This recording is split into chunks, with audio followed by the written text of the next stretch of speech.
Okay, so most organise involve Jasprit this side. So आज के इस वीडियो के अंदर आपने थंबनेल तो पढ़ ही लिया होगा कि मार्केट के अंदर फंडामेंटल एनालिसिस ज़्यादा इंपॉर्टेंट है, टेक्निकल एनालिसिस ज़्यादा इंपॉर्टेंट है। सो अकॉर्डिंग टू मी, हर एक बंदे का अपना अपना स्टाइल है ट्रेडिंग करने का। कोई बंदा फंडामेंटल के हिसाब से अपना ट्रेड करता है, कोई बंदा टेक्निकल एनालिसिस के हिसाब से अपना ट्रेड करता है। बट आज हम बात करेंगे कि कौन सी चीज़ ज़्यादा इंपॉर्टेंट है, ज़्यादा अहमियत रखती है। ठीक है, अकॉर्डिंग टू मी दोनों चीज़ें अहमियत रखती हैं। ऐसा नहीं कि टेक्निकल एनालिसिस ज़्यादा अहमियत रखेगा या फंडामेंटल की वैल्यू जीरो रहेगी। तो बात यहाँ पे ये आती है कि जब हम मार्केट के अंदर ट्रेड करते हैं, ठीक, तो जो बंदा मार्केट के अंदर इन्वेस्टमेंट कर रहा है, ठीक है, हमारी इन्वेस्टमेंट बिग प्लेयर्स के अंदर एक छोटी सी इन्वेस्टमेंट्स रहती है वहाँ पे। ठीक है, कोई ज़्यादा बड़ी इन्वेस्टमेंट तो हमारी होती नहीं है, 1 लाख 2 लाख 1 करोड़ 2 करोड़, इतनी ये हमारी छोटी सी इन्वेस्टमेंट होती है। बट अगर हम FIDIS की बात करें तो 1,000 करोड़ 2,000 करोड़ एक दिन के इतने इनके ये ट्रेड्स रहते हैं। तो एक चीज देखने वाली होती है कि यार जो इतने FIDIDIAs रहते हैं मार्केट के अंदर, तो उनके पास क्या रहता है कि प्रॉपर टीम होती है उनके पास ट्रेडिंग करने के लिए, मार्केट का एनालाइज करने के लिए, फंडामेंटल एनालाइज करने के लिए। इनफैक्ट उनके पास कुछ अंदर की न्यूज़ भी होती है कंपनी की। FIDI जितने इतनी टीम बना के बैठी है, अंदर की बात है, उनको सब चीजें पता चल रही हैं।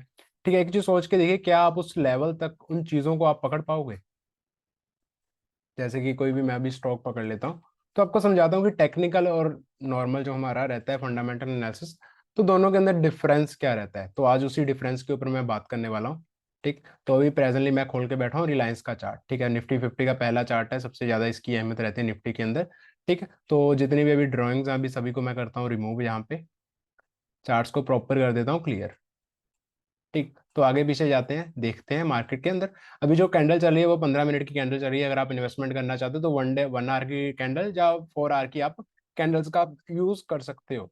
ठीक, चलिए हम 4 आवर की कैंडल का हम यूज करते हैं। यहाँ पे जितने भी इंडिकेटर्स है सभी को मैं हटा देता हूँ, क्योंकि हमारा जो वीडियो टेक्निकल एनालिसिस और फंडामेंटल एनालिसिस दोनों के बीच क्या है कि डिफ्रेंसिएशन करना है कि कौन सी चीज कब यूज करनी चाहिए और कौन सी चीज हमारे लिए इंपॉर्टेंट रहती है। अभी मार्केट के अंदर एक चीज देखिए कि मार्केट के अंदर यहाँ पे एक बाइंग आती है, हम बाइंग जोन को पहले पकड़ते हैं।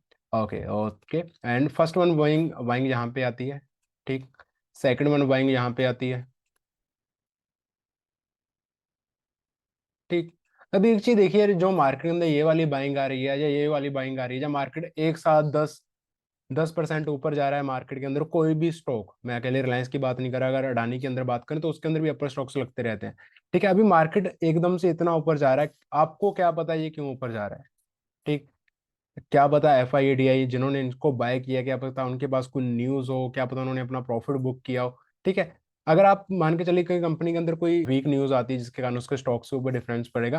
अभी जी सोच के देखिए कि मान के चलिए कंपनी ने लास्ट ईयर अपना प्रॉफिट कमाया 1 करोड़, एग्जाम्पल के लिए है, इससे ज्यादा ही कंपनी कमाती है रिलायंस। इस फर्स्ट ईयर मान के चलिए 2022 के अंदर कंपनी ने जो अपना रेवेन्यू, अपना जो प्रॉफिट जनरेट किया वो 1 करोड़ का था। अगले साल वो प्रॉफिट डबल हो गया।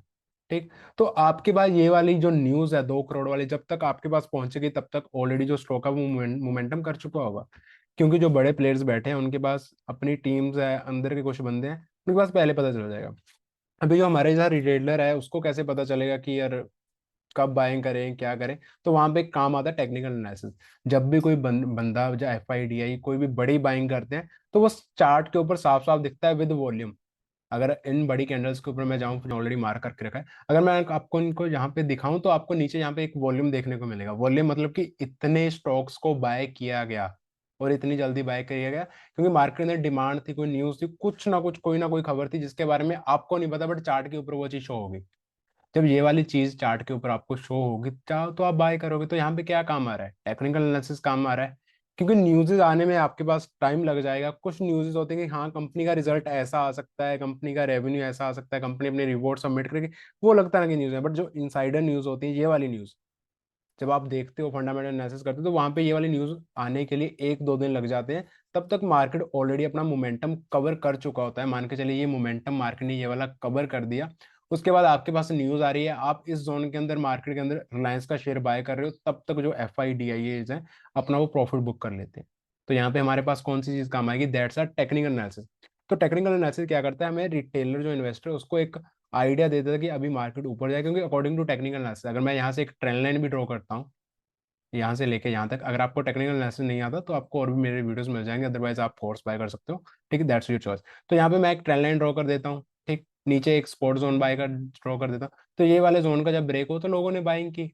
ठीक है, एक टेक्निकल एनालिसिस वाला बंदा यहाँ पे बाइंग करके ऊपर इतना प्रॉफिट राइड कर लेगा 3-4%, 1-2 दिन के अंदर 3-4% आराम से बन गया। ठीक, तो यहाँ पे क्या आता है, टेक्निकल एनालिसिस काम आता है हमारे। ठीक, अभी सेकंड क्वेश्चन रेज होता है कि क्या टेक्निकल एनालिसिस हर जगह काम आएगा? नहीं, हर जगह काम नहीं आएगा। टेक्निकल एनालिसिस उन्हीं कंपनीज के अंदर हमारे पास काम आएगा जिनके फंडामेंटल स्ट्रांग है, जिनके शेयर्स की वैल्यू है, जिनके अंदर कोई ना कोई ऑपरेटर बैठा है, कुछ ना कुछ चल रहा है, जिसके अंदर रिटेल इन्वेस्टर आ रहे हैं, लिक्विडिटी है। तो उन चीज़ों को जानने के लिए हमें फंडामेंटल भी थोड़ा बहुत स्टडी करना पड़ेगा। अगर आप टेक्निकल एनालिसिस के साथ आप काम करना चाहते हो तो आप मेक श्योर कीजिए कि आप निफ्टी 100 तक के स्टॉक्स ही आप स्टार्टिंग फेज के अंदर चूज कीजिए। आफ्टर दैट अगर आपके पास एक्सपीरियंस होता है निफ्टी 500 को भी आप चूज कर सकते हैं, बट इन स्टार्टिंग फेज आप निफ्टी 50 या निफ्टी 100 को चूज करिए। वहां पे टेक्निकल एनालिसिस आपको अच्छा काम करता मिलेगा। ठीक, अदरवाइज और भी बहुत कंपनी है, जैसे कि सुजलॉन। ठीक है, एक पेनी स्टॉक है। ठीक, इसके अंदर आपका टेक्निकल एनालिसिस काम ही नहीं आएगा ज्यादातर मोस्टली, क्योंकि इसके अंदर क्या है कि एकदम से मोमेंटम आते हैं, एकदम से चले जाते हैं। ठीक है, जब तक आप एंट्री करते हो तब तक निकल जाते हैं। पेनी स्टॉक्स है जिनके अंदर ऑलरेडी अपर सर्किल लोअर सर्किल लगे रहते हैं, जैसे कि अडानी पावर है, इसके अंदर भी पहले लगते थे, अभी में भी लगते होंगे। अपर सर्किट्स लोअर सर्किट्स, अभी यहाँ पे अपर सर्किल लोअर सर्किल लग रहे हैं। अभी आप क्या करोगे, अगर अपर सर्किल लगा हो तो आप बाय नहीं कर सकते, लोअर सर्किल लगा हो तो आप सेल नहीं कर सकते, जहाँ पे लॉसेस हो रहे हैं। ठीक है, बट निफ्टी जो पावर है वो आता है स्टॉक्स के अंदर। ठीक है, जो निफ्टी 100 निफ्टी 500 के स्टॉक्स के अंदर आ जाता है अडानी पावर। बट यहाँ पे आपको एक चीज़ का ध्यान रखना चाहिएगा, जब भी आप टेक्निकल एनालिसिस कर रहे हो तो आप पहले आप स्टॉक्स को देख लीजिए 1 साल का पिछला, कि उसके अंदर मोमेंटम प्रॉपरली आ भी रहा है या नहीं आ रहा। ठीक, इसके लिए आपको एक्सपीरियंस काम करेगा। बट अगर आप रिटेल इन्वेस्टर हैं तो आप फंडामेंटल चार्ट को चूज करने के लिए देखिए कि मैंने ये मान के चलिए मैंने रिलायंस के फंडामेंटल देखे, फंडामेंटल अच्छे हैं, नॉर्मल है, ऐसा नहीं कि मुझे बहुत अच्छे फंडामेंटल्स वाला स्टॉक चाहिए कि हाँ हर चीज इसके अंदर पॉजिटिव। बस फंडामेंटल्स अच्छे होने चाहिए, स्टॉक्स के अंदर लिक्विडिटी होनी चाहिए। अगर लिक्विडिटी है तो टेक्निकल एनालिसिस काम करेगा। अदरवाइज जो पेनी स्टॉक्स रहते हैं उनके अंदर क्या होता है, कोई ऑपरेटर आता है 10-12 करोड़ लेके, वो आराम से उसके अंदर क्या है कि अपर सर्किल लग जाते हैं, एक रिटेलर इन्वेस्टर क्या करता है उसके अंदर घुसता है, जब वो घुसता है तब तक लोअर सर्किल लगने स्टार्ट हो जाते हैं, जो 10-12 करोड़ वाला बंदा है वो अपना प्रॉफिट करके निकल जाता है। तो आपको एक ही सुजेशन दूंगा, टेक्निकल एनालिसिस से आप ट्रेड कीजिए, बट स्टॉक को सिलेक्ट करने से पहले फंडामेंटल्स देख लीजिए। निफ्टी 50 के स्टॉक्स आप उठा सकते हो, निफ्टी 100 के स्टॉक्स आप उठा सकते हो स्टार्टिंग पीरियड के अंदर अगर आप बिगनर हो।